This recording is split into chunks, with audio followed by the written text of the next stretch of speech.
What's going on, everyone, and welcome back to Too Much Tech. And in today's video we're going to be talking about the Key Company Portico 65% hot swap keyboard. I've had it for the past 2 months and I'm kind of tired of using it, and I know like it's probably a little bit late for the first round of extras. I think at this point the only extras that are left are the terminal green, which personally I wouldn't get either. Like that color is kind of ugly, but I see how it could work with like some keycap sets and like not switches, but like themes. For me, that terminal green, I don't think I would get that. But anyways, I digress. Let's get right into the video. We're gonna talk about what I do like, we're gonna talk about what I don't like, but more importantly, the aesthetics. Let's talk about what I decided to go with for my Portico build. First things first, I decided to go with the smoked edition of the Portico, which is like this smoked polycarbonate, of course, where it's like translucent. It's not black, but it's like a darker gray, and it's okay. I actually really like the smoke color, but the problem with the smoke color is that they still give you the white gaskets, and I'll throw a picture up on the screen right now so you guys can see how that looks with the white gaskets. It looks horrible. Like, I don't know why they would include black gaskets in the box and on the keyboard or on the PCB or whatever. Why they didn't include those completely blows my mind. I digress. I tried to fix it with some black gaskets from the GMK Pro. It didn't really work because they're too short. They should have just shipped it with black gaskets. We went with the GMK Samurai set from Drop. You can get it on Amazon and it ships a lot faster than Drop does and fulfills a lot faster. So kind of glad they have it on Amazon. And then the cable that I got to match was from Custom Keys. So he made me a one-off cable to match GMK Samurai, and it looks really good with the aviator that is also gold. Obviously the red paracord with the black tech flex, so huge shout out to him for sending that out. He also did recently just restock his store as well, so if you guys want to check out what he has, be sure to check out the link in the description below. And Tez also just recently came out with these brand new wrist rests. This one is in black and red, and I thought that it would go awesome with the GMK Samurai set and the Custom Keys cable and the Smoke Portico. It all is just coming together beautifully, and honestly, after the whole build is done, I think it looks absolutely fantastic. I was gonna match it from top to bottom and on the inside with these switches. I can't remember the name of them, but I think it's like EVO2 or something. I'll put them on the screen right now, but I was gonna call them Iron Man switches because they kind of have the color scheme of Iron Man, and I think that they look pretty cool. Basically, it's just a Duroc recolor, so it wasn't really like overly worth it to do a ton of mods to them and whatever when I have some lube matchas that I got from Prevail Key Company. So you guys are going to hear a sound test of these Duroc recolors because they're all Duroc recolors and they all sound the same. So you guys are going to hear them stock as well as lubed on the Portico. So for your $135 plus shipping, inside of the box of the Portico, you get a pretty nice carrying case that honestly feels pretty good, especially for the price. It's nice that they include that carrying case with your plastic keyboard, but you get your polycarbonate housing, your FR4 plate, your VIA compatible PCB that is gasket mounted with those white gaskets, and then you also get this felt dampener that goes in between the FR4 plate and the PCB, and you also get a silicone dampener that goes below the PCB. The PCB, of course, is USB Type-C. You get some extra gaskets in the case. You also do get a couple of loose standoffs and screws in the case as well as extras, or they may not be extras, they might be the loose standoffs that you actually need to put together your keyboard, like I had to do on Twitch when I initially built it. So that wasn't really a great first impression with, you know, stuff rolling around the keyboard and stuff like that. Like, it wasn't the end of the world, but it was just kind of unpleasant to see. You get some screw-in stabilizers from C3 Equalz, and then you also get this really terrible USB Type-C cable that they had to give you for whatever reason. I don't know. It's ugly. It looks like a telephone cable. I wish they just didn't give it to you, because for me, it went right in the trash. So let's talk about the things that I do like about the Portico. The first thing that I like is the fact that it's a gasket mount for $135 plus shipping, which is about $150. Let's just call it 150 bucks.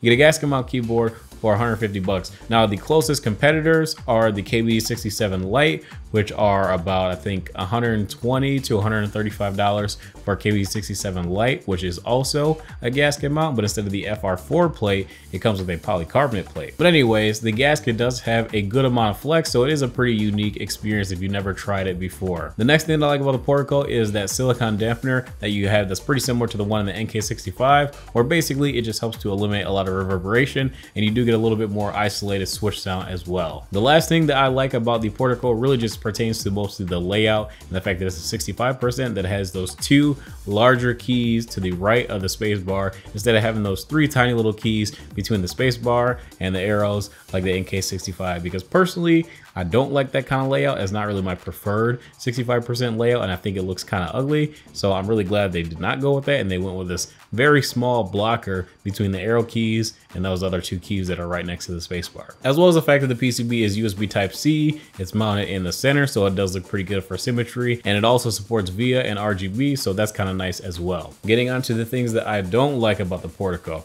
So number one, the USB-C port on the PCB honestly makes me nervous. There's two big problems that I have with it. So the first problem that I have with it is the fact that when you plug in a cable, the end of the cable honestly sticks out pretty far, and it's not just the one cable that I have. I've tried a few other ones, and it feels like the USB-C end just sticks out quite a bit, and you do have like a really large portion of the part that typically is a little bit more hidden on other keyboards with a little bit more recessed USB Type-C port. Looks kind of ugly. But there's two problems with that. One, the aesthetic problem, and two, the durability issue. From what I've seen on Twitter, I've seen this a couple times. When I disconnect the USB-C cable, it does feel a little bit flimsy, and my boy Matt even sent me a picture of his Portico that actually broke because he pulled out his USB-C connector, and oh, it just looks pretty bad. I don't know why they have the USB-C connector so far out on the PCB. Like, they should have just had the connector receded more into the case. Maybe it would have been slightly harder to design. Do it look like I give a fuck? Do it look like I give a fuck and I don't? The way that you have to insert the PCB into the top portion of the case in terms of long-term durability, and if you want to rebuild the keyboard more than once and try different switches and switch out your stabs, it just does not really inspire confidence to do it over and over and over again and feel like the PCB is gonna break. It looks like it might break. Next, the fact that they included white gaskets with a smoke black case. I'm gonna say it again. Why didn't they include black gaskets? But that's all I'm gonna say. Next, the C3 stabs, honestly speaking, are not that good. I swapped them out for some Durox stabs. You guys tell me what you think in the comment section below.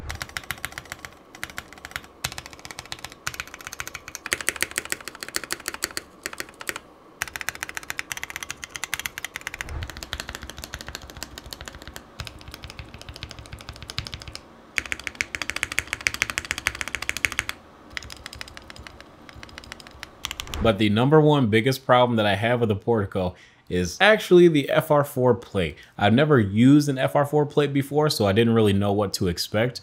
But honestly speaking, I kind of hate it. It makes all the switches that I have pretty much sound the same. Like, I'll just swap out a switch. I'll say, okay, I hope this sounds, a little deeper, a little bit more thocky, a little clack, whatever. No, all the switches, they all just sound like Durox recolors, like literally everything. Like, everything sounds exactly the same. Like, and not necessarily Durox recolor, but everything just sounds extremely similar. Doesn't matter if it's a Cherry MX switch that's stock or loop, Durox, Gateron, Zeal, all of them. Like, I mean, Glorious Pandas even. Like, they pretty much all sound the same. And even if you want to listen to like some of the sound tests that I did with the Kinetic Lab switches, where I just switched them all out from one of the keys, they pretty much all sounded very similar. But as soon as I put those switches into a board that has an aluminum plate, it sounds completely different.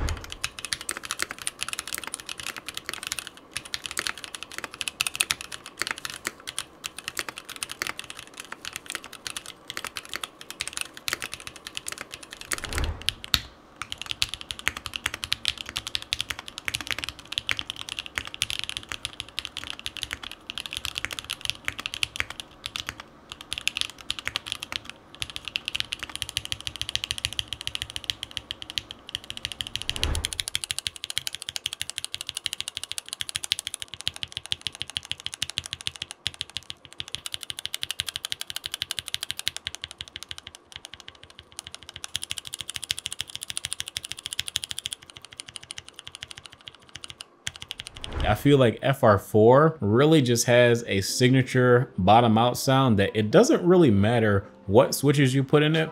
It's all gonna sound relatively the same.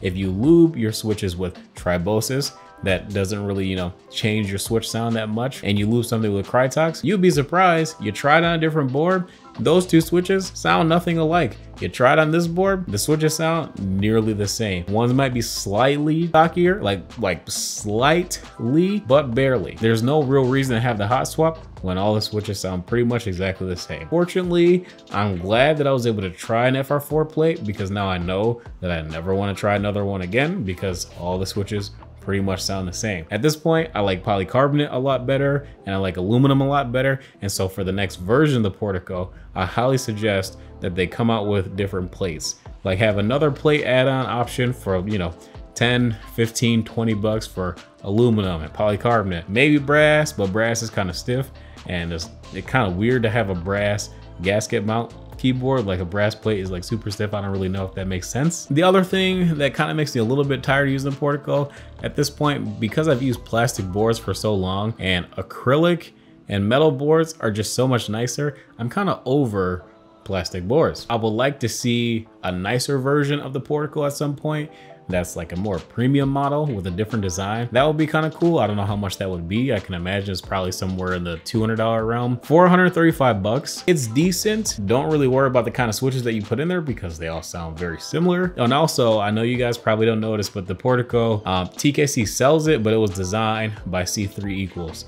Was, you know, why they have a lot of C3 Equalz switches on their site, why it comes with C3 Equalz stabs, just so you know. That's gonna be it for this video. If you guys enjoy, feel free to drop a like and subscribe if you guys are new to the channel as well. Thank you guys for listening to my little rant at the end about FR4 plates and why I no longer like the Portico. I'll probably keep it for a little bit just to compare it to some other budget boards, and then I'll probably sell it or get rid of it or give it away or something. I don't know. You guys let me know what I should do, and follow me on Twitter so you can ask me questions about keyboards and monitors, because we got a lot of monitor reviews coming up soon. So I'll see you guys in the next one.